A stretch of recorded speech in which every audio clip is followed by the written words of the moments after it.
Jax is missing, and Josslyn's new assignment just got personal. Oh, darlings, just when you thought this week could not possibly add another layer to everything already happening in Port Charles, General Hospital goes, and does the thing it does best. It makes it personal. Because Hudson Parker did not just show up in the city as a mysterious stranger with an agenda nobody could decode. He showed up carrying Jasper Jax's name. And that changes everything. Let us walk through exactly what happened and why it is setting off alarm bells that are only getting louder. Hudson told Josslyn that her father appointed him as the CEO of his company. Just like that. Presented it as established fact. Used her father's name as a kind of credential, as a reason she should trust him, engage with him, treat his presence as legitimate. Josslyn's immediate instinct was to call Jax directly and get confirmation.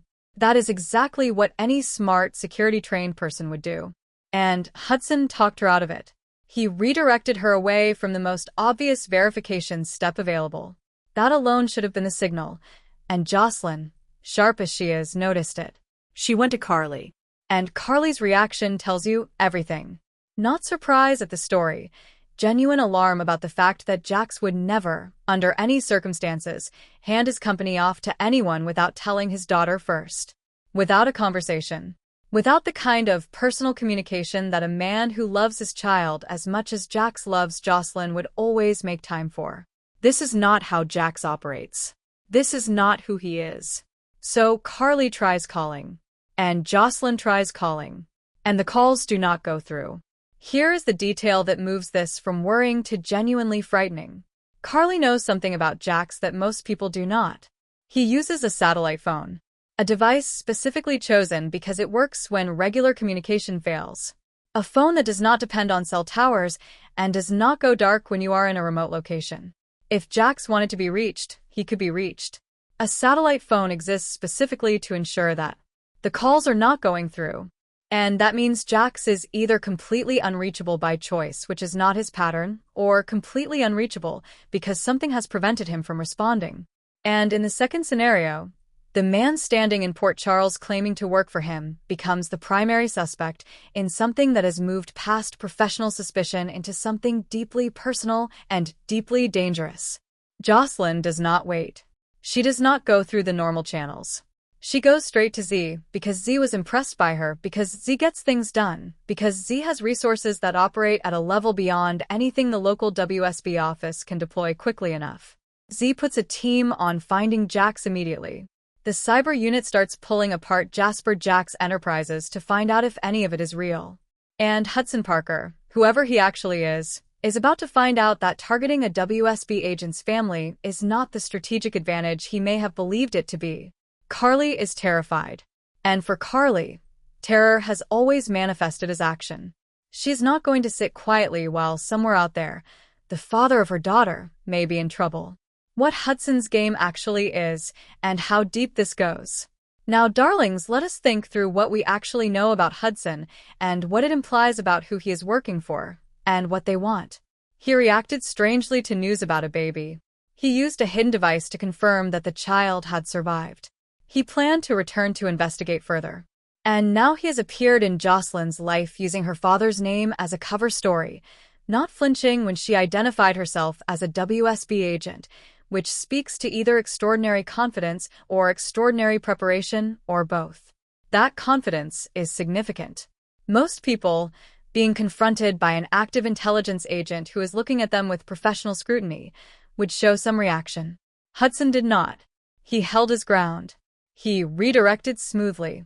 He behaved like someone who was expecting this encounter and had prepared for exactly this version of it. Which means whoever briefed him knew that Josslyn was WSB. Knew enough about her to anticipate how she would respond. Had done research or had access to information about her that an ordinary CEO's assistant would not have. This is not someone operating on the fly. This is someone running an operation that has Josslyn specifically in its scope. The question of why Josslyn, why this particular agent, why now, why in this way, is something that the WSB's investigation is going to start answering. But the most alarming possibility is the one hiding in plain sight. If Hudson's principals know about Josslyn's WSB connection and chose to approach her anyway through her father, They may not be trying to avoid the WSB. They may be trying to draw it in. A trap that uses a loved one's name as bait is the oldest and most effective tool in the playbook of people who understand that the most reliable way to control a capable person is through the people they love. Josslyn's capabilities make her harder to approach directly. But Jax? Jax is the vulnerability. The one person whose safety Josslyn would do almost anything to ensure. Whatever the end goal of this operation is, finding a specific baby, accessing specific information, bringing Josslyn into proximity with something she would otherwise avoid. Using Jax is the move of someone who has studied her carefully and identified exactly the right lever to pull. And that means this is not going to resolve quickly or cleanly. This is a thread that is going to pull Josslyn deeper into something before she can pull it back out. Michael and Willow, can something this broken ever be rebuilt? And now, darlings, let us close this week with a conversation that the General Hospital fan community is having loudly and passionately on every platform where this show is discussed, because the question of Michael and Willow is genuinely fascinating and genuinely unresolved, and the people with the most invested in the answer are not agreeing. Let us be honest about where things stand. Michael and Willow have been through the kind of damage that most relationships do not survive. She shot Drew. She kept him imprisoned through chemical means. She threatened his life multiple times. She attempted to flee the country with their children without telling Michael. She is tangled up in a conspiracy involving Sidwell that is about to become very public and very damaging. And she's been willing to do things to protect herself that have caused collateral harm to people who had nothing to do with her situation. That is the case against a reunion. And it is substantial. But here is where it gets genuinely complicated. Willow did not arrive at this place because she is a sociopath. She arrived here because something in her broke, the trauma she carried from her time in a cult, the things she survived before Port Charles, the specific fear of losing her children that apparently functions in her as a kind of override switch that bypasses everything else. The woman who did these things is not the woman who first appeared on this show. She is the woman that fear and circumstance turned her into. That does not excuse anything. But it does complicate the simple narrative of Willow as purely a villain who deserves only consequences and no compassion. The fans who want Michael to never go back are not wrong. The harm was real. The trust was shattered in ways that are genuinely hard to see past. And the specific nature of what she did, using violence, using manipulation, using the legal system as a weapon, these are not things that a simple apology and a period of reflection can address. The fans who hold space for the possibility of a reunion are also not entirely wrong. Port Charles has a history of relationships that survive things that should have been fatal because the love underneath them was real enough to eventually find its way back. Sonny and Carly are the archetypal example. Two people who have done terrible things to each other, who have caused each other damage that should have been permanent, who keep finding their way back because what exists between them is simply too strong to disappear. The actors themselves have apparently suggested they see a reunion as something that could happen when the time is right, when the consequences have been properly faced, when healing has actually occurred rather than being performed.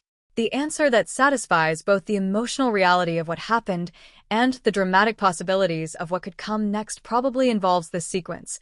Willow faces genuine consequences, legal and personal. She does the work of understanding what broke in her and why. Michael heals in his own time and on his own terms. And at some point far down the road, from positions of strength rather than need, these two people look at each other and decide what comes next. That is not a story for this summer. But it might be the story that this summer's reckoning makes possible. Port Charles is asking the hardest questions right now, darlings. What does Josslyn's father's disappearance mean, and how deep does the rabbit hole go? What does it look like when two people who loved each other have to face the full scope of what they became? And how does a city rebuild itself after a summer that tested every relationship, every alliance, and every assumption people held about who they could trust?